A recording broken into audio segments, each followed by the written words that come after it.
Fin ಫ್ಯಾಕ್ಟ್ಸ್ಗೆ ತಮಗೆಲ್ಲರಿಗೂ ಸ್ವಾಗತ. ಮಂಗಳವಾರ ನಿಫ್ಟಿನಲ್ಲಿ ಎಕ್ಸ್ಪೈರಿ ಇದ್ದಂಥ ದಿನ ಯಾವ ರೀತಿಯಾಗಿತ್ತು, ಮಾರ್ಕೆಟು ನಾಳೆ ಯಾವ ರೀತಿಯಾಗಿರುತ್ತೋ ಹೋಗ್ಬೋದು ಅಂತ ನೋಡ್ತಾ ಹೋಗೋಣ. ಕ್ಷಮಿಸಿ, ಸ್ವಲ್ಪ ತಡವಾಗಿ ಬರ್ತಾ ಇದ್ದೀನಿ. ನ್ಯೂಸ್ ಅಂದರೆ ನಿಮಗೆಲ್ಲ ಗೊತ್ತಿದೆ, ಇವಾಗ ಏನು ವಾಪಸ್ ಕಾನ್ಫ್ಲಿಕ್ಟ್ ಶುರುವಾಗಿದೆಯೋ ಅದೇ ನ್ಯೂಸು. ಅದ್ರ ಜೊತೆಗೆ ದೇಶದಲ್ಲಿ ಒಂದು ತುರ್ತು ಪರಿಸ್ಥಿತಿ ಅಂದರೆ ಆ ಹಿಂದಿನ ಎಮರ್ಜೆನ್ಸಿ ಅಂತಲ್ಲ, ಅಂದರೆ ನಾವೊಂದು ಪ್ರಿಪೇರ್ಡ್ ಆಗಿರಬೇಕು. ಇದರಿಂದ ಎಫೆಕ್ಟ್ ತುಂಬ ಆಗ್ತಾ ಇದೆ ಅನ್ನೋದು ಪ್ರೈಮ್ ಮಿನಿಸ್ಟರ್ ಅವರ ಮಾತಿಂದಲೇ ಬಂದಿತ್ತು. ಅದು ಮಾರ್ಕೆಟಲ್ಲಿ ಅದಾಗಿಂದ ರಿಯಾಕ್ಷನ್ಗಳನ್ನು ಕೊಡ್ತಾನೆ ಇದೆ. ರುಪಿ ಇವತ್ತು 95 ರೂಪಾಯಿನೂ ಬ್ರೇಕ್ ಆಗಿ 96 ರೂಪಾಯಿ ತನಕ ಹತ್ತತ್ರ ಹೋಗಿತ್ತು. ಸೊ ಇದೆಲ್ಲದೂ ಕೂಡ ಮಾರ್ಕೆಟಿಗೆ ಫ್ಯಾಕ್ಟ್ರಿನ್ ಆಗ್ತಾ ಇದೆ. ಒಂದು ಗ್ಯಾಪ್ ಇತ್ತು ನಿಫ್ಟಿ ಚಾರ್ಟ್ಸಲ್ಲಿ ನೀವು ನೋಡೋದಾದರೆ, ಅದು ಇವತ್ತೇ ಫಿಲ್ ಆಗಬೇಕು ಅಂತ ಏನೂ ರೂಲ್ಸ್ ಇರಲಿಲ್ಲ. ಆದರೆ ಇವತ್ತು ಅದನ್ನ ಫಿಲ್ ಮಾಡೋ ತನಕನೂ ಮಾರ್ಕೆಟು ಒಂದು ಕರೆಕ್ಷನ್ ಕೊಟ್ಟಿದೆ ದೊಡ್ಡ ಮಟ್ಟದಲ್ಲಿ. ಇಡೀ ದಿನ ಇವತ್ತು ರೆಡ್ಡಲ್ಲೇ ಉಳಿತಾ ಹೋಗುತ್ತೆ ಮಾರ್ಕೆಟು, ಏನೂ ಚೇಂಜ್ ಆಗಿಲ್ಲ. ಸೊ ಈಗ ಮತ್ತೆ ಏನು ನ್ಯೂಸ್ ಬರೋದಿದೆ ಅಂತಂದರೆ, ONGC ಒಂದಿಷ್ಟು ಪೆಟ್ರೋಲ್ ಡೀಸೆಲ್ನ ಮಾರ್ಕೆಟಿಂಗ್ ಕಂಪ್ನಿಗಳಿಗೆ ಒಂದಿಷ್ಟು ರಿಲೀಫ್ ಅಂತ ಇವಾಗ ಕೊಡ್ತಾರೆ. ಇದರಿಂದ ಒಂದಿಷ್ಟು ಹೆಲ್ಪ್ ಆಗುತ್ತೆ. ಇವಾಗ ದಿನಕ್ಕೆ 1,000 ಕೋಟಿ ಲಾಸ್ ಆಗ್ತಾ ಇದೆ ಇವರಿಗೆ. ಪೆಟ್ರೋಲು ಡೀಸೆಲ್ಲು ಇವಾಗ ಇಂಟರ್ನ್ಯಾಷನಲ್ ಮಾರ್ಕೆಟಲ್ಲಿ ಜಾಸ್ತಿ ಆಗಿದೆ, ಆದರೆ ಇಲ್ಲಿ ಜಾಸ್ತಿ ಆಗಿಲ್ವಲ್ಲ. 1,000 ಕೋಟಿ ಲಾಸ್ ಆಗ್ತಾ ಇದೆ ಪ್ರತಿದಿನಕ್ಕೆ ಅಂತೆಲ್ಲ ಸುದ್ದಿ ಬರ್ತಾ ಇತ್ತು. ಅವರಿಗೆ ಪ್ಯಾಕೇಜ್ ಕೊಡಬೇಕು ಅಂದರೆ ಅದೇನು ಸುಮ್ಮನೆ ಎತ್ತುಬಿಟ್ಟು ಕೊಡೋಕ್ಕಾಗತ್ತಾ? ಇಲ್ಲ, ಪ್ಯಾಕೇಜ್ ಅನೌನ್ಸ್ ಮಾಡಿದ್ರೂ ಕೂಡ ಸ್ಲೋಲಿ ಒಂದು 4 ರಿಂದ 5 ರೂಪಾಯಿ ನೀವು ಎಕ್ಸ್ಪೆಕ್ಟ್ ಮಾಡ್ಬೋದು. ಈ ವಾರದೊಳಗಡೆ ಆಗಿ ಪೆಟ್ರೋಲ್ ಡೀಸೆಲ್ ಪ್ರೈಸು ಹೈಕ್ ಆಗ್ಬೋದು. ಸೊ ತುಂಬ ಸುಮ್ಮನೆ ಗಾಳಿ ಸುದ್ದಿ ಹೇಳ್ತಾ ಇದ್ದೀನಿ ಅಂತ ಅನ್ಕೋಬಿಡಿ, ಬಟ್ ಅದು ಆಗೋದಿಲ್ಲ ಅಲ್ಲ. ಸರ್ಕಾರಕ್ಕೆ ಲಾಂಗ್ ರನ್ನಲ್ಲಿ ಈ ಥರ ಮಾಡೋಕ್ಕಾಗೋದಿಲ್ಲ. ಏನೇ ಆದರೂ ನಮ್ಮ ಮೇಲೇ ತಲೆಗೆ ಹಾಕೋದು ಅದು ಕೊನೆಗೆ. ಸೊ ನಮ್ಮ ಮೇಲೆ ಬಂದೇ ಬರುತ್ತದು ಸದ್ಯದಲ್ಲೇ. ಸೊ ಗ್ಯಾಸ್ ಬೆಲೆ ಇವಾಗಲೇ ಜಾಸ್ತಿ ಮಾಡ್ತಾರ? ಮೋಸ್ಟ್ಲಿ ಇಲ್ಲ, ಯಾಕಂದರೆ ಇತ್ತೀಚೆಗೆ ಒಂದ್ಸಲ ಮಾಡಿದ್ರು. ಬಟ್ ಪೆಟ್ರೋಲ್ ಡೀಸೆಲ್ ಬೆಲೆ ಅಂತೂ ಜಾಸ್ತಿ ಆಗುವಂಥ ಸಾಧ್ಯತೆಗಳು ಕಾಣಿಸ್ತಾ ಇದೆ. ಡಿಸ್ಪೈಟ್ ದಟ್ ONGC ಇವತ್ತು 4.8% ಕರೆಕ್ಷನ್ ಅಪ್ ಮೂವ್ಮೆಂಟ್ ಬಂದಿರೋ ಮೂಲಕ ಇವತ್ತಿನ ನಿಫ್ಟಿ 50 ಟಾಪ್ ಗೇನರ್ ಆಗಿದೆ. ಟಾಪ್ ಲೂಸರು ಹುಡುಕೋದು ತುಂಬ ಕಷ್ಟ ಇದೆ. ಇವತ್ತು 4% ಮೇಲೆ ಸುಮಾರು ಸ್ಟಾಕ್ಗಳಲ್ಲಿ ಕರೆಕ್ಷನ್ ಬಂದಿದೆ. ಶ್ರೀರಾಮ್ ಫೈನಾನ್ಸ್ಲಿ ನೋಡಿ 4.66%, ಮೇಲ್ಗಡೆ ಹೋದಾಗೂ ತುಂಬ ಮೇಲ್ಗಡೆ ಹೋಗುತ್ತೆ, ಕೆಳಗಡೆ ಬಿದ್ದಾಗಲೂ ಜೋರಾಗಿ ಬೀಳುತ್ತೆ. ತುಂಬ ವಾಲಟೈಲ್ ಸ್ಟಾಕ್ ಅದು ಇರೋದ್ರಲ್ಲಿ ನಿಫ್ಟಿ 50ನಲ್ಲಿ. ಯಾಕಂದರೆ ಇತ್ತೀಚೆಗೆ ಆ್ಯಡ್ ಆದಂಥ ಕಂಪನಿ. IT ಸೆಕ್ಟರ್ ಕಂಪ್ಲೀಟಾಗಿ ನೆಗೆಟಿವ್ ಆಗಿತ್ತು. ಐ ಥಿಂಕ್ ಶಿವ ಸರ್ ಕೂಡ ಕಮೆಂಟ್ ಮಾಡಿದರು, 5 ವರ್ಷದಕ್ಕಿಂತ ಹಳೆ ಲೋಗೆ ಬಂದು ನಿಂತಿದೆ ಇವಾಗ ಅಂತ. ಹೌದು, ಅದು ಕಾಣಿಸ್ತಾ ಇದೆ. 4.43% ಟೆಕ್ ಮಹೀಂದ್ರ, HCL ಅಲ್ಲಿ 4%, TCS, ಇನ್ಫೋಸಿಸು ಎಲ್ಲದರಲ್ಲೂ ಕೂಡ ದೊಡ್ಡ ಮಟ್ಟದ ಕರೆಕ್ಷನ್ ಬಂದಿದೆ. ಯಾಕೆಂದರೆ ಇದು ಯಾವ ರೀತಿ ಸರ್ವಿಸ್ ಕಂಪ್ನಿಗಳಿಗೆ ಮುಂದಿನ ಫ್ಯೂಚರ್ ಏನು ಅನ್ನೋದು ಉತ್ತರ ಯಾರ ಹತ್ರನೂ ಇಲ್ಲ. ಆ ಉತ್ತರ ಸಿಗೋ ತನಕ ಇದು ಇದೇ ರೀತಿ ಮುಂದುವರಿತಾ ಇರುತ್ತೆ. ಇದು ಒಂದು ಕಂಪ್ಲೀಟ್ ಅಂಡರ್ ಪರ್ಫಾರ್ಮೆನ್ಸ್ ಆಗಿದೆ. ಇವಾಗ ಇನ್ವೆಸ್ಟ್ ಮಾಡಬೇಕಾ ಅನ್ನೋದು ಈಗ ನಾನು ರಿಜಿಸ್ಟರ್ಡ್ ಇನ್ವೆಸ್ಟ್ಮೆಂಟ್ ಅಡ್ವೈಸರ್ ಅಲ್ಲ. ಆದರೆ ನೀವು ಸೆಕ್ಟರ್ ರೊಟೇಷನ್ ಬಗ್ಗೆ ನಾನು ಭಾನುವಾರ ಕೂಡ ಒಂದು ವಿಡಿಯೋ ಮಾಡಿದ್ದೆ ಅಲ್ವಾ. ಸೊ ಬಲಾಢ್ಯ ಸ್ಟಾಕ್ಗಳು ಯಾವ್ಯಾವ ಬಿದ್ದಿದೆ ಅನ್ನೋದ್ರಲ್ಲಿ ನಾನು IT ಸ್ಟಾಕ್ಸ್ಗಳನ್ನು ತಗೊಂಡಿರಲಿಲ್ಲ. ಬಟ್ ನೀವು ಟ್ರೆಂಡ್ ಅಂತ ನೀವು ನೋಡ್ತಾ ಬರ್ತಾರೆ, ಆಯಿತು 200 ಡೇ ಒಂದು ಮೂವಿಂಗ್ ಆವ್ರೇಜಿಗೆ ಬಂದಾಗ ಬೈ ಮಾಡೋದು ವ್ಯಾಲ್ಯೂ ಬೈಯಿಂಗ್ ಅಂತ ಕರೆಸ್ಕೊಳುತ್ತೆ. ಆದರೆ ಸೆಕ್ಟರಲ್ಲೇ ಏನಾದರೂ ಬದಲಾವಣೆ ಆಗ್ತಿದೆ ಅಂದರೆ 200 ಡೇಗಿಂತ ಮುರ್ಕೊಂಡು ಬಂದ್ರೂ ಕೂಡ ಅದು ಸುಮಾರು ದಿನ ಅದರಿಂದ ಮೇಲೆ ಎದ್ದೇಳೋದಿಲ್ಲ. ಅದನ್ನು ನೀವು ಅರ್ಥ ಮಾಡ್ಕೊತ ಹೋಗಬೇಕು. ಅಂದರೆ ಏನು ಹೇಳ್ತಾ ಇದ್ದೀನಿ, ಇದು ಇಮಿಡಿಯೇಟಾಗಿ ಇಲ್ಲಿಂದ ರಿಕವರ್ ಆಗುತ್ತೆ. ಒಂದು ವ್ಯಾಲ್ಯೂ ಬೈಯಿಂಗ್ ಆಪರ್ಚುನಿಟಿ ಇವಾಗ ನಾನು ಇನ್ವೆಸ್ಟ್ ಮಾಡಿಲ್ಲ ಅಂದರೆ ಆಮೇಲೆ ನಂಗೆ ಆಪರ್ಚುನಿಟಿನೇ ಸಿಗಲ್ಲ, ಆ ಥರ ಸಿಚುವೇಶನ್ ಅಲ್ಲ IT-ನಲ್ಲಿ ಆಗ್ತಾ ಇರೋವಂಥದ್ದು. ಇದು ಒಂದು ಪ್ರೊಲಾಂಗ್ಡ್ ಆಗಿ ಇದು ಒಂದು ಅಂಡರ್ ಪರ್ಫಾರ್ಮೆನ್ಸ್ನೇ ಕೊಡ್ತಾ ಹೋಗುತ್ತೆ. ಎಷ್ಟು ದಿನ, ಎಷ್ಟು ತಿಂಗಳು, ಎಷ್ಟು ವರ್ಷ ಗೊತ್ತಿಲ್ಲ. ಅಲ್ಲಿ ತನಕ ಅವಸರ ಏನು ಬೇಕಾಗಿಲ್ಲ IT ಸ್ಟಾಕ್ಸಲ್ಲಿ. ಬಟ್ ವ್ಯಾಲ್ಯೂ ಲೆವೆಲ್ ಅಂತ ಕಾಣಿಸುತ್ತೆ. ನಾನು ಇನ್ನೊಂದು 10 ವರ್ಷ ಬಿಟ್ಟು ನಾನು ನೋಡೋನು, ತಲೆ ಕೆಡ್ಸ್ಕೊಳಲ್ಲ. ಏನೇ ಇದ್ರೂ ಇತ್ತು, ತುಂಬ ದೊಡ್ಡ ಕಂಪ್ನಿಗಳಿದೆ, ಇವರು ಅಡಾಪ್ಟ್ ಮಾಡ್ಕೊತಾರೆ ಅಂತ ಆ ಥರ ನಿಮಗೆ ಕಾನ್ಫಿಡೆನ್ಸ್ ಇದೆ ಅಂದರೆ, ನಿಮಗೆ ಸ್ವಲ್ಪ ಡೀಪ್ ಅನಾಲಿಸಿಸ್ ಮಾಡಿದರೆ ಆ ಸೆಕ್ಟರ್ಲಿ ಅಂದರೆ ಖಂಡಿತ ನೀವು ತೊಗೊಳೋದ್ರ ಬಗ್ಗೆ ಯೋಚನೆ ಮಾಡ್ಬೋದು ಒಂದು ಸಣ್ಣ ಕ್ವಾಂಟಿಟಿನಲ್ಲಿ. ಆದರೆ ಇಮಿಡಿಯೇಟಾಗಿ ಯಾರಾದರೂ ಒಂದು ರೇಂಜ್ ಒಂದು ವಾಪಸ್ ಒಂದು ರಿಕವರಿ ಬರುತ್ತೆ, ತುಂಬ ಬಿದ್ದುಬಿಟ್ಟಿದೆ, ಇವಾಗ 5 ವರ್ಷದ ಲೋಗ್ ಬಂದಿದೆ, ಇವಾಗಲೇ ಇದರಲ್ಲಿ ಒಂದು ರಿಕವರಿ ಬರುತ್ತೆ ಅಂತ ಯಾರಾದರೂ ಎಕ್ಸ್ಪೆಕ್ಟೇಷನ್ ಇಟ್ಕೊಂಡು ಪಾರ್ಟಿಸಿಪೇಟ್ ಮಾಡಬೇಕು ಅಂದರೆ ದಯವಿಟ್ಟು IT ಸೆಕ್ಟರಿಂದ ದೂರ ಇರಿ ಅಂತಲೇ ಕೇಳ್ತೀನಿ. ಅದೇ ರೀತಿಯಾಗಿ ಇವತ್ತು 4.48% ಅದಾನಿ ಪೋರ್ಟ್ಸಲ್ಲಿ ಕೂಡ ಕರೆಕ್ಷನ್ ಬಂದಿದೆ. ಸೊ ಇದು ನಿಫ್ಟಿ 50 ಟಾಪ್ ಲೂಸರ್, ಟಾಪ್ ಗೇನರ್ಗಳಾಗಿತ್ತು. ಅದೇ ರೀತಿಯಾಗಿ ನಿಫ್ಟಿ ನೆಕ್ಸ್ಟ್ 50 ಅಂತ ನಾವು ನೋಡ್ತಾ ಬರೋದಾದ್ರೆ ಇದರಲ್ಲೂ ಕೂಡ ಡೀಪ್ ರೇಟ್ಗಳು ಸುಮಾರಿದೆ. ಹೇಗೆ ಅದಾನಿ ಸ್ಟಾಕ್ಸ್ಗಳು ಅದರಲ್ಲಿ ಲೀಡಿಂಗ್ ಇದೆ. ಮೇಲೆ ಹೋದಾಗಲೂ ಮೇಲೆ ಹೋಗ್ತಾ ಇರುತ್ತೆ, ಕೆಳಗಡೆ ಬಿದ್ದಾಗಲೂ ಅದೇ ಥರ ಅಲ್ವಾ. ಸೊ 5.58% ಅದಾನಿ ಪವರು, 5.74% ಅದಾನಿ ಗ್ರೀನಲ್ಲಿ ಕರೆಕ್ಷನ್ ಬಂದಿದೆ. ಟಾಟಾ ಮೋಟರ್ಸ್ ಕಮರ್ಷಿಯಲ್ ವೆಹಿಕಲ್ ಒಂದು ಕಾಲದಲ್ಲಿ ತುಂಬ ಮೇಲ್ಗಡೆ ಹೋಗಿತ್ತು, 440 ದಾಟಿ ಹೋಗಿತ್ತು ನೋಡಿ. ಟಾಟಾ ಮೋಟರ್ಸ್ ಕಮರ್ಷಿಯಲ್ ವೆಹಿಕಲ್ ಅದರಲ್ಲಿ ಇವಾಗ ಕರೆಕ್ಷನ್ ಶುರುವಾಗಿದೆ, ಪ್ರಾಫಿಟ್ ಬುಕಿಂಗ್ ಶುರುವಾಗಿದೆ. 5.83% ಕರೆಕ್ಷನ್ ಬಂದಿರೋದ್ರ ಮೂಲಕ ಇವತ್ತಿನ ನಿಫ್ಟಿ 50 ಟಾಪ್ ಲೂಸರ್ ಆಗಿದೆ ಅದು ಇವತ್ತು. ರಿಯಲ್ ಎಸ್ಟೇಟ್ ಸೆಕ್ಟರ್ಗಳು ಕೂಡ ಒಂದು ರಿಯಲ್ ಎಸ್ಟೇಟ್ ಸೆಕ್ಟರ್ದು ನಾನು ಚಾರ್ಟ್ಸ್ ತೋರಿಸ್ತೀನಿ. ಆಫ್ಟರ್ ಅ ಲಾಂಗ್ ಟೈಮ್ ಒಂದು ಮಲ್ಟಿ ಇಯರ್ ಬ್ರೇಕ್ಔಟ್ ಆಗಿತ್ತು ರಿಯಲ್ ಎಸ್ಟೇಟ್ ಸೆಕ್ಟರಲ್ಲಿ. ಯಾಕೆ ಇಷ್ಟು ವರ್ಷ ಆಗಿಲ್ಲ ಅನ್ನೋದಕ್ಕೆ ಅದು ಡೀಪ್ ಅನಾಲಿಸಿಸ್ನೇ ಮಾಡಬೇಕಾಗುತ್ತೆ. ಹಾಗಾದರೆ ಯಾರು ಮನೆಯೇ ಕಟ್ಟಿಲ್ವಾ, ಯಾವುದು ಬಿಲ್ಡಿಂಗ್ ಗ್ರೋತೆ ಆಗಿರಲಿಲ್ವಾ ಇನ್ಫ್ರಾದಲ್ಲಿ ಅಂದರೆ ಆ ಥರ ಆಗೋದಿಲ್ಲ. ಇಂಡಿಯಾದಲ್ಲಿ ಬೇರೆ ಒಂದು ಈಸ್ ಆಫ್ ಡೂಯಿಂಗ್ ಬಿಸ್ನೆಸ್ಸು, ಬೇರೆಯವರು ಇಲ್ಲಿ ಬಂದು ಇನ್ವೆಸ್ಟ್ ಮಾಡೋದು, ಇದೆಲ್ಲದೂ ಕೂಡ GCCಗಳು ಅಂತ ಓಪನ್ ಆಗ್ತಾ ಇದೆ. ಇದೆಲ್ಲ ಕೂಡ ಫ್ಯಾಕ್ಟರ್ ಆಗಿರುತ್ತಲ್ವಾ. ಹಾಗಾಗಿ ಅದು ಒಂದು ಆಫ್ಟರ್ ಲಾಂಗ್ ಟೈಮ್ ಒಂದು ಬ್ರೇಕ್ಔಟ್ ಕೊಟ್ಟಿತ್ತು. ಬಟ್ ಇವಾಗ ವಾಪಸ್ ಕೆಳಗಡೆ ಬಂದಿದೆ, ಅದು ಮಾತಾಡೋಣಂತೆ. ಬಟ್ ಅದು ಯಾಕೆ ಆ ಥರ ಆಗಿತ್ತು, ಈಗ ಯಾಕೆ ಒಂದು ಗ್ರೋತ್ ಆಗ್ತಾಯಿತ್ತು ಅನ್ನೋಕ್ಕೆ ಅದು ಡೆಡಿಕೇಟೆಡ್ ವೀಡಿಯೋನೇ ಮಾಡಬೇಕಾಗುತ್ತೆ ರಿಯಲ್ ಎಸ್ಟೇಟ್ ಸೆಕ್ಟರ್ ಬಗ್ಗೆ. ಸೊ ಅದೇ ರೀತಿಗೆ ಮ್ಯಾಸ್ಡಾಕಲ್ಲಿ 4.75%. ಸೊ ಸುಮಾರು ಕಂಪ್ನಿಗಳಲ್ಲಿ ಇವತ್ತು 5%ಗಿಂತ ಜಾಸ್ತಿ ಕರೆಕ್ಷನ್ ಬಂದಿದೆ. ಹಿಂದೂಸ್ತಾನ್ ಜಿಂಕು, ಯಾಕೆಂದರೆ ಸಿಲ್ವರ್ ಪ್ರೈಸ್ ಮೇಲೆ ಹೋಗ್ತಾ ಇದೆ. ವೇದಾಂತ ಅಫ್ಕೋರ್ಸ್ 2 ಪಾರ್ಟ್ನರ್ ಕಂಪ್ನಿಗಳೇ.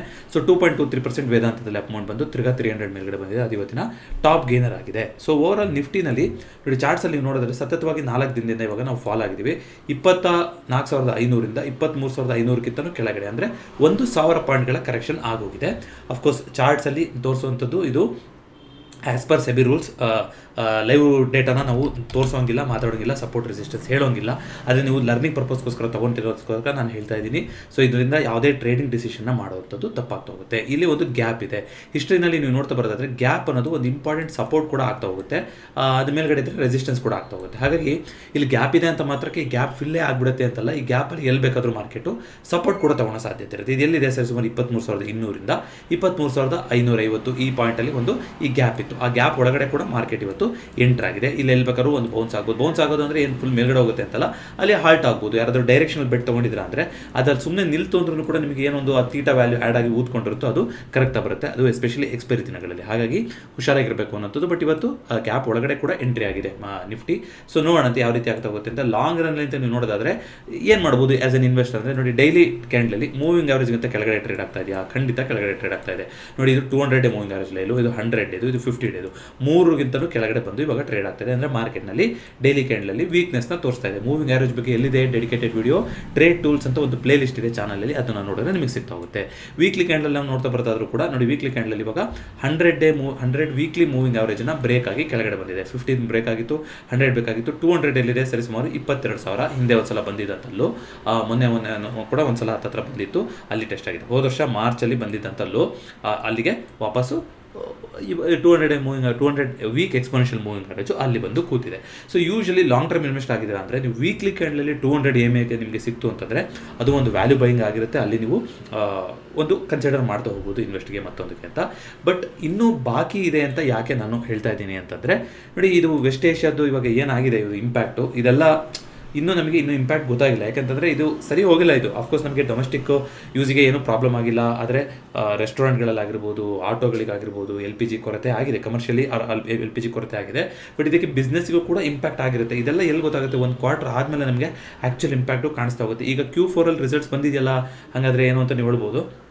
ಬಟ್ ಆ ಥರ ಬಂದಿರುವಂಥದ್ದು ಈಗ Q4 ಮುಗಿದು ಈಗ ನಾವು Q1ಗೆ ಬಂದಿದ್ದೀವಿ. ಬಟ್ ಬಂದಿರುವಂಥ ರಿಸಲ್ಟ್ಸ್ಗಳೇನಾಗಿದೆ, ಇದು ಯುದ್ಧ ಏಪ್ರಿಲಿಂದ ಶುರುವಾಗಿತ್ತು. ಸೊ ಹಾಫ್ ಇಂಪ್ಯಾಕ್ಟ್ ಅಂತ ಹೇಳ್ಬೋದು. ಫುಲ್ ಇಂಪ್ಯಾಕ್ಟ್ ನಮಗೆ ನೆಕ್ಸ್ಟ್ ಕ್ವಾರ್ಟರ್ಲಿ ಗೊತ್ತಾಗ್ತಾ ಹೋಗುತ್ತೆ. ಹಾಗಾಗಿ ಇನ್ನೂ ಬಾಕಿ ಇದೆಯಾ ನೋಡೋಣ, ಚಾರ್ಟ್ಸ್ ಏನು ಹೇಳ್ತಾ ಹೋಗುತ್ತೆ ಅಂತ. ನೋಡಿ 2 ಸಲ ಅಟೆಂಪ್ಟ್ ಮಾಡಿದಂಥ ಝೋನು 26,000 26,500 ಇದು ಒಂದು ಇವಾಗ ರೆಸಿಸ್ಟೆನ್ಸ್ ಬ್ಯಾಂಡ್ ಆಗಿ ಮೇಲ್ಗಡೆ ಉಳ್ಕೊಂಡಿದೆ ಅಲ್ವಾ, ಒಂದು ನೆಕ್ ಮೇಲ್ಗಡೆ ಉಳ್ಕೊಂಡಿದೆ. ಕೆಳಗಡೆ ಅಂತ ಇರೋದು ಅಂತಂದರೆ ನಿಮಗೆ ಈ ಝೋನೇ. ನೋಡಿ ಇಲ್ಲಿ ಹಿಸ್ಟಾರಿಕಲಿ ನೀವು ನೋಡ್ತಾ ಬರೋದಾದರೆ 200 ಮೂವಿಂಗ್ ಆವರೇಜು ಒಂದ್ಸಲ ಬಂದು ಅಟೆಂಪ್ಟ್ ಮಾಡಿದಂಥ ಝೋನು, ಇಲ್ಲಿ ಬಂದಿರೋಂಥ ಝೋನು. ಸೊ ಯಾರಾದರೂ ಈ ಆಪರ್ಚುನಿಟಿಗಳನ್ನು ಹಿಂದೆ ಉಪಯೋಗಿಸ್ಕೊಂಡಿಲ್ಲ ಇಲ್ಲೆಲ್ಲ ಅಂದರೆ ಈಗ ಅವಸರ ಮಾಡುವಂಥದ್ದು ಬೇಕಾಗಿಲ್ಲ ಅನ್ನೋದು ನನ್ನ ಅಭಿಪ್ರಾಯ. ಅಗೇನ್ ನಾನು ಸೆಬಿ ರಿಜಿಸ್ಟರ್ಡ್ ಇನ್ವೆಸ್ಟ್ಮೆಂಟ್ ಅಡ್ವೈಸರ್ ಆಗಿರೋದಿಲ್ಲ. ಯಾವುದೇ ಡಿಸಿಷನ್ನ ನಂತರ ಯಾರೇ ಹೇಳಿದ್ರು ಕೂಡ ನೀವು ತೊಗೋಬಾರ್ದು, ನಿಮ್ಮ ಅನಾಲಿಸಿಸ್ನ ನೀವು ಮಾಡಬೇಕು. ಅದೇ ರೀತಿಯಾಗಿ ಗೋಲ್ಡು ಮತ್ತು ಸಿಲ್ವರ್ಗೆ ಒಂದು ಇಂಟ್ರೆಸ್ಟ್ ಕೋರಿಲೇಷನ್ ಆಗ್ತಾ ಇದೆ. ನೋಡಿ ಗೋಲ್ಡ್ ಇದು ಡಾಲರಲ್ಲಿ ತೋರಿಸ್ತಾ ಇದ್ದೀನಿ. ಒಂದು ಲೋಯರ್ ಹೈ ಮಾಡುತ್ತೆ, ಒಂದು ಲೋಯರ್ ಲೋ ಮಾಡುತ್ತೆ, ಮತ್ತೆ ಒಂದು ಲೋಯರ್ ಹೈ ಮಾಡಿದೆ, ಲೋಯರ್ ಲೋ ಮಾಡುತ್ತೆ ಅನ್ನೋಷ್ಟೊತ್ತಿಗೆ ಒಂದು ಬೌನ್ಸ್ ಆಗ್ತೀನಿ ಅಂತ ಹೇಳ್ತಾ ಹೋಗ್ತಾ ಇದೆ. ಸೊ 4,800 ಇಂಪಾರ್ಟೆಂಟ್ ಅಂತ ಮಾತಾಡ್ಕೊಂಡಿದ್ವಿ. ಯಾಕಂದರೆ ಇದನ್ನ ಬ್ರೇಕ್ ಆಯಿತು ಅಂದರೆ ಈ ಒಂದು ಚಾನಲ್ ಪ್ಯಾಟರ್ನ್ ಏನು ಮಾಡ್ತಾ ಬಂದಿತ್ತು, ಇದನ್ನ ಬ್ರೇಕ್ ಆದಂಗೆ ಅನಿಸ್ತಾ ಇದೆ. ಇವಾಗ ಬ್ರೇಕ್ ಆಗಿದೆಯಲ್ಲ ಅಂತ ಅನ್ಸ್ಬೋದು ನಿಮಗೆ. ಇನ್ನು ಒಂದು ಸಾಕಷ್ಟು ಪುರಾವೆ ಕೊಟ್ಟಿಲ್ಲ, ಇನ್ನು ಅಲ್ಲೇ ನಿಂತ್ಕೊಂಡಿದೆ. ಇನ್ನು ಬ್ರೇಕ್ ಆಯಿತು ಅಂದರೆ ಓಕೆ, ಗೋಲ್ಡ್ ಈ ಚಾನಲ್ನ ಬಿಟ್ಟು ಬರ್ತಾ ಇದೆ. ಹಿಂದೆ ಆಲ್ರೆಡಿ ಪಾಸಿಟಿವ್ ಆಗಿತ್ತು, ಸೊ ಚಾನಲ್ ಆಗಿದೆ, ಮತ್ತೆ ವಾಪಸ್ ಬೌನ್ಸ್ ಆಗ್ಬೋದು ಗೋಲ್ಡು ಅನ್ಸರ್ಟನ್ ಟೈಮ್ಸ್ ಅಂತ ನಾವು ಮಾತಾಡ್ಕೋಬೋದಾಗಿತ್ತು. ಆದರೆ ಆ ಥರ ಆಗ್ತಾ ಇದೆಯಾ ನೋಡಿ, ಅಲ್ಲಿ ಮೇಲ್ಗಡೆ ಬಿಟ್ಟು ಹೋಗೋಕ್ಕೆ ಆಗ್ತಾ ಇಲ್ಲ, ನಿಂತ್ಕೊಂಡಿದೆ. ಸೊ ಗೋಲ್ಡ್ ಇನ್ನೂ ಕ್ಲಾರಿಟಿ ಕೊಟ್ಟಿಲ್ಲ ಯಾವ ಕಡೆ ಹೋಗಬೇಕು ಅಂತ ಡಿಸೈಡ್ ಮಾಡಿದೆ ಅಂತ. ಬಟ್ ಸಿಲ್ವರಲ್ಲಿ ಅಂತ ನೀವು ನೋಡೋದಾದರೆ ಆ ಪ್ಯಾಟರ್ನ್ ಆಲ್ರೆಡಿ ಡಿಸ್ಟರ್ಬ್ ಆಗಿದೆ. ನೋಡಿ ಇಲ್ಲಿ ಬಟ್ ತುಂಬ ವೊಲಟೈಲು, ಗೋಲ್ಡು ಸಿಲ್ವರ್ನ ಕಂಪೇರ್ ಮಾಡೋಕ್ಕಾಗೋದಿಲ್ಲ. ಇಲ್ಲಿ ನೋಡಿ ಯಾವ ಥರ ಒಂದು ರನ್ ಆಗಿತ್ತು ಅಂತ. ಬಟ್ ಡಿಸ್ಪೈಟ್ ದಟ್ ನೋಡಿ ಒಂದು ಲೋಯರ್ ಲೋ ಮಾಡ್ತಾ ಇತ್ತು. ಈಗ ಒಂದು ಆ ಝೋನ್ನ ಬಿಟ್ಟು ಒಂದು ದಾಟ್ ಹೋಗ್ತೀನಿ ಅನ್ನೋ ಥರ ಹೇಳ್ತಾ ಇದೆ. ಬಟ್ ಇದಕ್ಕೂ ಕೂಡ ಲೋಯರ್ ಲೋ ಪ್ಯಾಟರ್ನ್ ಬ್ರೇಕ್ ಆಗಿಲ್ಲ, ಆದರೆ 90 ಈ ಲೆವೆಲ್ ಕಡೆಗೆ ವಾಪಸ್ ಹೋಗ್ತಾ ಇದ್ದೀನಿ ಅಂತ ಬಂದಿತ್ತು. ಬಟ್ ಇದರಲ್ಲೂ ನಿಮಗೆ ಸಬ್ಸ್ಟಾನ್ಷಿಯಲ್ ಆಗಿ ನೋಡಬೇಕು ಅಂದರೆ ಈ 90 ಲೆವೆಲ್ನ ಬ್ರೇಕ್ ಆದರೆ ಮಾತ್ರ ಸಿಲ್ವರ್ ಕೂಡ ರೆಡಿ ಅನ್ಬೋದು. ಇಲ್ಲ ಅಂತಂದರೆ ಇದು ಸ್ಟಿಲ್ ನಾವು ಲೋಯರ್ ಅಂತಲೇ ಓದಬೇಕು. ಬಟ್ ಕಂಪೇರ್ ಟು ಗೋಲ್ಡ್ ಸ್ವಲ್ಪ ಸಿಲ್ವರು ಶಾರ್ಟ್ ಕವರಿನ ಜೋರಾಗಿ ಕೊಟ್ಟಿದೆ.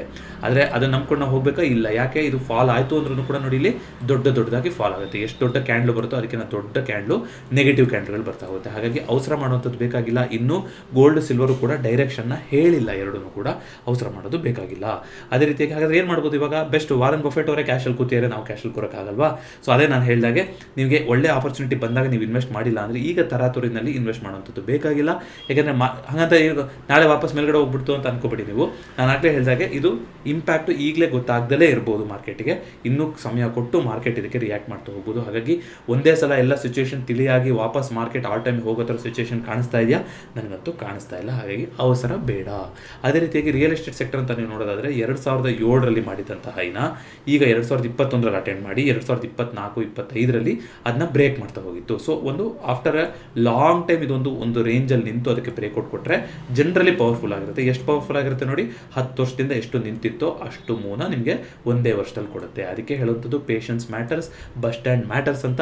ಆದರೆ ಈ ಝೋನಲ್ಲೇ ನೀವು 10 ವರ್ಷದಿಂದ ಇನ್ವೆಸ್ಟ್ ಮಾಡ್ಕೊಂಡು 2009-8ರಲ್ಲಿ ಇನ್ವೆಸ್ಟ್ ಮಾಡಿದಿದ್ರೆ ಇಲ್ಲಿ ತನಕ ನೀವು ಡಿಸಪಾಯಿಂಟ್ಮೆಂಟಲ್ಲೇ ಇರ್ತಾ ಇದ್ರಿ. ಹಾಗಾಗಿ ಮಾರ್ಕೆಟಲ್ಲಿ ಯಾವ ಟೈಮಲ್ಲಿ ನಾವು ಎಂಟ್ರಿ ಕೊಡ್ತೀವಿ ಅನ್ನೋದು ಕೂಡ ಇಂಪಾರ್ಟೆಂಟ್. ಸೊ ಇವಾಗ ಮೇಲ್ಗಡೆ ಹೋದ್ರೂ ಕೂಡ ಈ 600 ಲೆವೆಲ್ ಅನ್ನೋದು ವೆರಿ ವೆರಿ ಇಂಪಾರ್ಟೆಂಟ್ ಆಗುತ್ತೆ ರಿಯಲ್ ಎಸ್ಟೇಟ್ ಸೆಕ್ಟರ್ಗೆ. ಯಾಕೆಂದರೆ ಆ ಬಸ್ ಸ್ಟ್ಯಾಂಡ್ ಬ್ರೇಕ್ಔಟ್ ಆಗಿದ್ದಂಥ ಲೆವೆಲ್ಲು. ಸೊ 600 ಲೆವೆಲ್ಗೆ ಬಂದರೆ ನೋಡೋಣ ಅಂತ ಏನು ಮಾಡೋಣ ಅಂತ.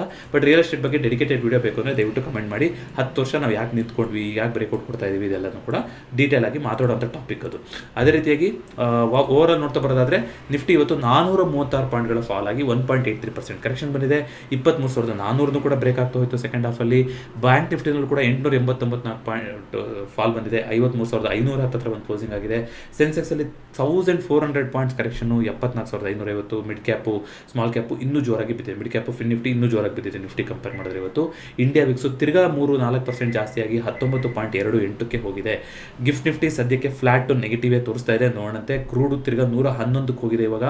ಅದೇ ರೀತಿಯಾಗಿ ಗೋಲ್ಡು ಸಿಲ್ವರು ಇವತ್ತು ಕರೆಕ್ಷನ್ ಮೋಡಲ್ಲಿ ಇದೆ. ಅದೇ ನಾನು ಆಗಲೇ ಹೇಳ್ದಂಗೆ ಒಂದು ಡೈರೆಕ್ಷನ್ನ ಕೊಟ್ಟಿಲ್ಲ ಗೋಲ್ಡು ಸಿಲ್ವರು. ಹಾಗಾಗಿ ಕಾದು ನೋಡೋಣ ಏನು ಮಾಡೋಣ ಅಂತ. ಅದೇ ರೀತಿಯಾಗಿ ಡಾಲರು ನೋಡೋದಾದರೆ ನೀವು ರುಪಿ ಡಾಲರು 95 ರೂಪಾಯಿ 61 ಪೈಸೆಲಿ ಬಂದು ನಿಂತಿದೆ. ವೀಕೆಸ್ಟ್ ಪಾಯಿಂಟಿಗೆ ಬಂದು ನಿಂತಿದೆ ರುಪಿ. ಅದು ಮಾರ್ಕೆಟಲ್ಲೂ ಕೂಡ ಇಂಪ್ಯಾಕ್ಟು ಕಾಣಿಸ್ತಾ ಇದೆ. ಸೊ ಓವರಾಲ್ OI ನೋಡ್ಕೊಂಬರೋದಾದರೆ ಇವತ್ತು ಯಾವ ರೀತಿಯಾಗಿತ್ತು ಅಂತ. ಸೊ ಅದಕ್ಕಿಂತ ಮುಂಚೆ ಇದು ನೋಡ್ಬೋಣ. 190 ಸ್ಟಾಕ್ಗಳು ನೆಗೆಟಿವ್ ಇವತ್ತೆಲ್ಲ ನೆಗೆಟಿವ್ ಆಗಿ ಇದ್ದಿತ್ತಲ್ವಾ. ಸೊ ಇವತ್ತು ಮೆಟಲ್ ಸೆಕ್ಟರ್ ಇವತ್ತಿನ ಇದರಲ್ಲಿ ಬೆಟರ್ ಸೆಕ್ಟರ್ ಅಂದರೆ ಮೆಟಲ್ ಸೆಕ್ಟರ್ ಅಂತ ಹೇಳ್ತಾ ಹೋಗ್ಬೋದು. ಬಟ್ ಟಾಪ್ ಲೂಸರ್ ಅಂದರೆ ಇವತ್ತು ರಿಯಲ್ ಎಸ್ಟೇಟ್ ಸೆಕ್ಟರೇ ಆಗಿದೆ, ರಿಯಾಲಿಟಿ ಸೆಕ್ಟರು. ಅದೇ ರೀತಿಯಾಗಿ OI ನೋಡೋದಾದರೆ ಈ ಥರ ಕ್ಲೋಸ್ ಮಾಡಿದ್ರು 23,400 ಹತ್ತತ್ರಕ್ಕೆ ಅಂತ. ಅದಕ್ಕಿಂತ ಕೆಳಗಡೆ ಕ್ಲೋಸಿಂಗ್ ಆಯಿತು. ಬಟ್ ಎಲ್ಲಿಂದ ಇತ್ತು ಲಾಸ್ಟ್ 1-2 ಅವರ್ಸ್ 3 ಅವರ್ಸ್ ನೀವು ನೋಡೋದಾದರೆ ದೊಡ್ಡ ಮಟ್ಟಿನಲ್ಲಿ ಸೆಲ್ಲಿಂಗ್ ಆಗ್ತಾ ಹೋಯಿತು. ಒಂದು ಸಪೋರ್ಟ್ಗಳು ಬ್ರೇಕ್ ಆಗ್ತಾ ಹೋಯಿತು. 23,500ರಲ್ಲಿ ಒಳ್ಳೆ ಸಪೋರ್ಟ್ ಇತ್ತು. ಬಟ್ ಸೆಕೆಂಡ್ ಹಾಫಲ್ಲಿ FIಗಳು ಬಂದ ನಂತರ ಅದನ್ನು ಕೂಡ ಬ್ರೇಕ್ ಮಾಡಿ ಕೆಳಗಡೆ ತಗೊಂಡು ಹೋಗೋಕ್ಕೆ ಸಾಧ್ಯ ಆಯಿತು. ಅಂದರೆ ಇವತ್ತು ಕಂಪ್ಲೀಟಾಗಿ ಇವತ್ತು ಒಂದು 2 ಕಡೆ ಸೆಲ್ಲಿಂಗ್ ಆಗಿದೆ. ನೋಡೋಣ ಇವತ್ತು FIDAಗಳು ಏನು ಮಾಡಿದ್ದಾರೆ ಅಂತ. DIಗಳು ಇವತ್ತು 7,990 ಕೋಟಿನ ಬೈ ಮಾಡಿದ್ದಾರೆ. FIಗಳು 1,959 ಕೋಟಿ ಅಷ್ಟೇ ಸೆಲ್ ಮಾಡಿರೋದು. ಹಾಗಾದರೆ ಪ್ಯಾನಿಕ್ ಬಟನ್ ಒತ್ತಿದ್ದು ಯಾರು? ರಿಟೇಲರ್ಸಾ? ನೋಡಿ, ಈ ಪ್ರಶ್ನೆಗಳಿಗೆ ಕೆಲವೊಂದ್ಸಲ ಉತ್ತರ ಸಿಗೋದಿಲ್ಲ ಮಾರ್ಕೆಟಲ್ಲಿ ಅಲ್ವಾ. ಅಫ್ಕೋರ್ಸ್ ಆಗಿರಬೇಕು. ಇವಾಗ FIಗಳು ಕ್ಯಾಶ್ ಮಾರ್ಕೆಟಲ್ಲಿ 1,959 ಕೋಟಿ ಮಾತ್ರ ಸೆಲ್ ಮಾಡಿದ್ದಾರೆ. DIಗಳು 7,900 ಅಂದರೆ 4 ಟೈಮ್ಸ್ ಅವ್ರು 3 ಪಟ್ಟು ಹೆಚ್ಚು ಕಮ್ಮಿ ಅಷ್ಟು ಮ್ಯಾಚ್ ಮಾಡಿದ್ದಾರೆ. ಹಾಗಾದ್ರೂ ಕೂಡ ಮಾರ್ಕೆಟಲ್ಲಿ ಕರೆಕ್ಷನ್ ಬಂದಿದ್ದಾರೆ. ಯಾವುದು? ರಿಟೇಲ್ ಅವರು ಸೆಲ್ ಮಾಡಿದ್ದಾರೆ. ಹಾಗಾದರೆ ಮಾಡಿರ್ಬೋದು ತಮ್ಮ ಪೋರ್ಟ್ಫೋಲಿಯೋನ ಅಷ್ಟನ್ನು ಸೆಲ್ ಮಾಡಿದರೆ ಕ್ಯಾಶ್ ಮಾರ್ಕೆಟಲ್ಲಿ. ಅನ್ಫಾರ್ಚುನೇಟ್ಲಿ ನಮಗೆ ರಿಟೇಲ್ ಅವರು ಕ್ಯಾಶ್ ಮಾರ್ಕೆಟಲ್ಲಿ ಎಷ್ಟು ಮಾರಿದ್ರು ಅನ್ನೋದು ಡೇಟಾ ಸಿಗೋದಿಲ್ಲ ಅಲ್ವಾ. ಸೊ ಈ ಥರ ಒಂದು ಎಮರ್ಜೆನ್ಸಿ ಈ ಥರ ಎಲ್ಲ ನ್ಯೂಸ್ ಹರಡಿರುತ್ತೆ. ನೆನ್ನೆ ರಿಯಾಕ್ಷನ್ ಕೊಟ್ಟಿಲ್ಲ ಇವತ್ತು ಮಾರ್ಕೆಟಲ್ಲಿ. ನೆನ್ನೆ ರಿಯಾಕ್ಷನ್ ಕೊಟ್ಟಿತ್ತು, ಇವತ್ತು ಇನ್ನೂ ಜೋರಾಗಿ ರಿಯಾಕ್ಷನ್ ಕೊಟ್ಟಿದೆ, ಜಾಸ್ತಿ ಜನಕ್ಕೆ ಸ್ಪ್ರೆಡ್ ಆಗಿರ್ಬೋದು. ಆದರೆ FI ಡೇಟಾದಲ್ಲಿ ರಿಟೇಲರ್ ಏನು ಮಾಡ್ತಾ ಬಂದಿದ್ದಾರೆ ಅಂತ ನೋಡೋದಾದರೆ ಅದರಲ್ಲಿ ಪೊಸಿಷನ್ನ ಅದು ಯಾಕೆ ಅಂತ ಹತ್ರ ಗೊತ್ತಿಲ್ಲ. ಪ್ಯಾನಿಕ್ ಬಟನ್ ಓದ್ತಾರೆ, ಅದರ ಪೊಸಿಷನ್ ಮಾತ್ರ ಯಾರು? ಯಾಕೆಂದರೆ ನೀವು ಕಂಪೇರ್ ಮಾಡ್ತಿರೋ ಬೇಸ್ ಬೇರೆ ಅಲ್ವಾ. ಕ್ಯಾಶ್ ಮಾರ್ಕೆಟಲ್ಲಿ ಅಂದರೆ ಇನ್ವೆಸ್ಟ್ ಮಾಡಿರೋಂಥ ಗುಂಪು ತುಂಬ ದೊಡ್ಡದಿದೆ. ಡಿಮ್ಯಾಟ್ ಖಾತೆಗಳು ಎಷ್ಟಿದೆಯೋ ಎಲ್ಲರೂ ಲಿಟ್ರಲಿ ಇನ್ವೆಸ್ಟರ್ಸ್ ಅಂತ ಹೇಳ್ಬೋದು. ಆದರೆ ಅದರಲ್ಲಿ F&O ತೊಗೊತಿರೋರು, F&O ಟ್ರೇಡ್ ಮಾಡ್ತಿರೋರು ಎಷ್ಟು ಜನ? ಬೆರಳೆಣಿಕೆ ಜನ ಇರ್ಬೋದು.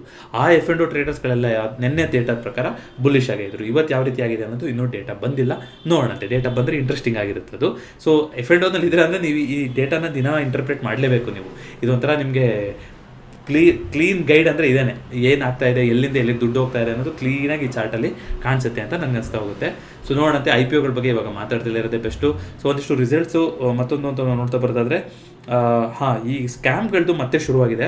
ಬೆಂಗಳೂರಲ್ಲಿ ಒಬ್ಬರು ಸಾಫ್ಟ್ವೇರ್ ಇಂಜಿನಿಯರು 30 ಲಕ್ಷದ ಕೆಲಸನ ಬಿಟ್ಟು 100 ಕೋಟಿ ಟ್ರೇಡಿಂಗ್ ಸ್ಕ್ಯಾಮ್ ಮಾಡ್ಕೊಂಡು ಕೂತರು ಅಂತ ಒಂದು ನ್ಯೂಸ್ ನೋಡಿದೆ ನಾನು. ಇನ್ನೊಂದು ವೃದ್ಧ ದಂಪತಿ 5 ಪೈಸಾ ಹೆಸರಲ್ಲಿ ಆ ಒಂದು ಬ್ರೋಕರೇಜ್ ನೇಮ್ನ ತೊಗೊಂಡು ಯಾರೋ ಅವ್ರಿಗೆ ವಾಟ್ಸಪ್ಪಲ್ಲಿ ಈ ಸ್ನ್ಯಾಪ್ಶಾಟ್ಗಳನ್ನು ಕಳಿಸಿ ಇಷ್ಟು ಪ್ರಾಫಿಟ್ ಆಗ್ತಾಯಿದೆ ನೋಡಿ, ಈ ಥರ ಆಗ್ತಾಯಿದೆ ಅಂತ ಕಂಟಿನ್ಯೂಸ್ ಆಗಿ ಕಳಿಸಿ ಒಂದು 15 ದಿನದ ಪೀರಿಯಡಲ್ಲಿ 1.25 ಕೋಟಿ ರೂಪಾಯಿ ಅವ್ರ ಅಕೌಂಟಿಂದ ತೊಗೊಂಡ್ರಂತೆ. ಬಟ್ ಈ ಥರ ಸ್ಕ್ಯಾಮ್ಗಳಾದಾಗ ಯಾಕೆ, ಹೆಂಗಿದೆ ಅದು ಸಾಧ್ಯ? ಇಷ್ಟೊಂದು ಎಜುಕೇಷನಲ್ ಪ್ಲ್ಯಾಟ್ಫಾರ್ಮ್ಗಳಿದ್ರೂ ಕೂಡ ಯಾಕೆ ಕ್ವಿಕ್ ರಿಚ್ ಸ್ಕೀಮ್ ಹಿಂದೆ ಹೋಗ್ತಾರೆ ಜನ ಅನ್ನೋದು ನಂಗೆ ಅರ್ಥ ಆಗೋದಿಲ್ಲ. ದಯವಿಟ್ಟು ಇದ್ರ ಬಗ್ಗೆ ಸ್ಕ್ಯಾನ್ ಅಂತಲೇ ಒಂದು ಡೆಡಿಕೇಟೆಡ್ ಸೀರೀಸ್ ಇದೆ. ಹೇಗೆ ಅನವಶ್ಯಕವಾದಂತಹ ವಾಟ್ಸಪ್ ಗ್ರೂಪಿಗೆ, ಟೆಲಿಗ್ರಾಮ್ ಗ್ರೂಪಿಗೆ ಆ್ಯಡ್ ಆಗದಲ್ಲೇ ಇರುವಂಥದ್ದು, ಅನವಶ್ಯಕ ನಂಬರಿಂದ ಕಾಲ್ಗಳನ್ನು ತೊಗೊಂಡಲ್ಲೇ ಇರುವಂಥದ್ದು. ನೀವೆಲ್ಲ ಅದು ಪ್ರೈವಸಿ ಆಪ್ಷನಲ್ಲಿ ಇರುತ್ತೆ, ನೀವೆಲ್ಲದು ಓಪನ್ ಅಂತ ಇಟ್ಬಿಟ್ಟಿರ್ತೀರ, ಎಲ್ಲರದು ಕಾಂಟ್ಯಾಕ್ಟ್ ಡೀಟೇಲ್ಸ್ ಕಾಣೋ ಥರ, ನಿಮ್ಮ ಇದನ್ನು ಏನೋ ಫೋಟೋ ಕಾಣೋ ಥರ ಬೇಕಾಗಿಲ್ಲ. ನಿಮ್ಮ ಫ್ರೆಂಡ್ಸು ನೀವು ಸೇವ್ ಮಾಡಿರೋಂಥ ನಂಬರ್ಗಳಿಗೆ ಅದು ಕಾಣಿಸಿದ್ರೆ ಸಾಕು. ದಯವಿಟ್ಟು ಆ ವಿಡಿಯೋನ ಯಾರು ನೋಡಿಲ್ಲ ಅಂದರೆ ಈ ವಿಡಿಯೋದ ಎಂಡಿಗೆ ಆ ಪ್ಲೇಲಿಸ್ಟ್ನ ಕೊಟ್ಟಿರ್ತೀನಿ. ಜಿಮೇಲ್ ಪಾಸ್ವರ್ಡ್ಗಳನ್ನು ಯಾವ ರೀತಿಯಾಗಿ ನಾವು ಪಾಸ್ವರ್ಡ್ ರೀಸೆಟ್ ಮಾಡಿ ಇಟ್ಕೊಳ್ಳೋಂಥದ್ದು, ಮಲ್ಟಿಫ್ಯಾಕ್ಟರ್ ಅಥೆಂಟಿಕೇಷನ್ನ ಇಟ್ಕೊಳ್ಳೋಂಥದ್ದು, ಜೊತೆಗೆ ಒಂದಿಷ್ಟು ಬೆಸ್ಟ್ ಪ್ರಾಕ್ಟೀಸ್ಗಳು. ನಾವು ಪ್ರೈವಸಿ ಅನ್ನೋದು ಮಿತ್ ಆಗಿಬಿಟ್ಟಿದೆ ಇವಾಗ, ಅದು ಸುಳ್ಳೇ ಆಗೋಗ್ಬಿಟ್ಟಿದೆ.